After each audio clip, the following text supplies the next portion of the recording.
Salut, c'est pas sur Bruce Lee. Aujourd'hui, on va parler de Bruce Lee évidemment. Mais là, je veux vraiment parler de sa musculature et de son corps. Donc, ce que j'en pense de son entraînement et tout, parce que j'ai bientôt fini mon livre Entraînement avec Bruce Lee. Bientôt. Il me reste 50 pages, tout pile, il me semble. Donc voilà. Donc, moi, c'est mon avis personnel, mais je trouve que la musculature de Bruce Lee est vraiment très impressionnante. Et comme il le disait, il voulait pas avoir un corps de bodybuilder avec des gros muscles et tout. Il voulait juste se former un beau corps. Enfin, un corps sans aucune graisse. De toute façon, il avait aucune graisse.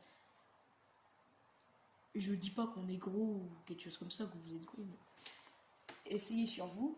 Si vous trouvez que vous avez un peu de bide, vous prenez un peu votre ventre, vous étirez votre peau et vous allez voir que sur Bruce Lee, là, il n'y aura pas ça. Lui, ce sera vraiment que la peau. Donc, lui, il était. À la fin de sa vie, il était vraiment très maigre. Il pesait 56 kilos, ou 57, il me semble. Donc, c'est vraiment pas beaucoup pour un adulte de 32 ans, parce qu'il est mort à 32 ans. D'ailleurs, on repose en paix. Ce que je voulais dire, c'est que le physique de Bruce Lee, c'est pas un physique très commun. Parce que souvent, on peut être musclé, mais on a quand même du gras. Que lui, il avait absolument pas de gras. Donc, voilà. Donc, déjà, la première cause. Donc, comment elle a eu un corps comme ça? Déjà, tout le monde va vous le dire, tous les profs de sport, ou peu importe, coach de sport. Le plus important, c'est l'alimentation. Je suis complètement d'accord. Donc lui, son alimentation, je ne l'ai pas encore présenté, mais je pense que je vais faire une vidéo dessus. De toute façon, un jour, je vais faire un gros projet, je vais expliquer toute sa vie. Faut que je réfléchisse à ça. Donc déjà, premier point, c'est l'alimentation, comme je viens de vous le dire. Donc il mangeait que du bon, il n'y avait pas de gras. Il allait très souvent au restaurant, mais il était fan de la nourriture chinoise, logique. Et il aimait bien aussi les spaghettis et les macaronis. Enfin, un détail parmi les autres, mais je vous le dis ça parce que j'ai vu ça dans le monde. Donc, premier point, l'alimentation, comme je vous l'ai dit. Deuxième point, c'est... après, il n'y a pas vraiment de point, machin. C'est vraiment pour les expliquer. Donc, deuxième point, comme je vous l'ai dit, c'est le sport.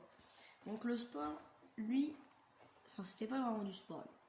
Lui, il pratiquait les arts martiaux, la musculation, le cardiovasculaire. Il faisait un peu de tout. Il faisait du footing, il faisait de sacs de frappe légers et lourds. Il faisait vraiment beaucoup de trucs.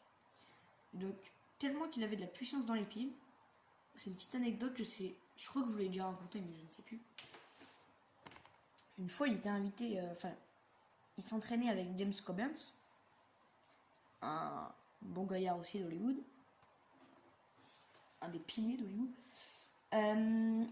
Et il avait chez lui, James Coburn, un gros sac de frappe de 140 kg. 140 kg, autant vous dire que c'est plus du double du poids de Bruce Lee. Donc autant vous dire que c'est pas rien du tout. Et un jour, ils s'entraînent ensemble. Et en fait, le punching ball, c'était... Enfin, le sac de frappe, c'était pour les rugbyman. Enfin, les joueurs de foot américains. Et d'un gros coup de pied, Bruce Lee, devinez ce qu'il a fait? Il l'a explosé. Donc tout le rembourrage a explosé. Tout était dans la cour. Pendant des semaines et des mois, James Coburn a ramassé des petits bouts, tellement qu'il y en avait. Donc c'est pour dire qu'il avait vraiment beaucoup de puissance dans les jambes. Aussi, il s'entraînait vraiment beaucoup pour les jambes. De toute façon, son corps a toujours été très très musclé. Il était très sec. Comme on dit. Chaque muscle ressortait à la perfection. Tout est... Enfin, on l'a pu le voir dans certains de ses films. L'affaire du vaincre, Big Boss, Opération Dragon. Tous ces films, de toute façon. Dans tous ses films, on voit son corps d'athlète. Donc, quand on regarde pour la première fois un film de Bruce Lee, on se dit, lui, j'ai pas envie de me battre avec lui. Et je le comprendrais vraiment. Hein. Mais moi, j'aurais pas voulu me battre avec lui. De toute façon, si je l'aurais connu, je pense pas que je me serais battu avec lui. Enfin, je l'ai pas du tout connu, mais c'est un peu logique. Il est mort en 1973 et je suis né l'année 2000. Je vais pas vous dire la date précise parce que c'est confidentiel. Enfin, pas confidentiel, mais je vais pas me dire non, tout ça, machin, même si je pense que vous le savez. Voilà, donc c'est tout. Donc voilà, on a beaucoup d'écart. Donc c'est pour ça. Mais vraiment, moi j'ai toujours été impressionné par son physique. Après, je sais pas de quoi vous impressionnez. Franchement, dites-moi votre avis en commentaire sur son physique parce que moi, personnellement, il m'impressionne, mais genre vraiment beaucoup. Après, je sais pas qu'est-ce que je pourrais dire d'autre sur son physique parce que je peux juste dire qu'il était pas super. Il était pas super. Il était pas nul. Au contraire, il était super, super, super. Il était à un niveau, c'est incroyable. Il avait une de ses forces, et franchement, c'est mon idole. Donc voilà, si cette petite vidéo vous aura plu, n'hésitez pas à la liker, à la commenter et à vous abonner. Allez voir mes réseaux sociaux aussi, ils seront en barre d'infos. Et moi je vous dis ciao.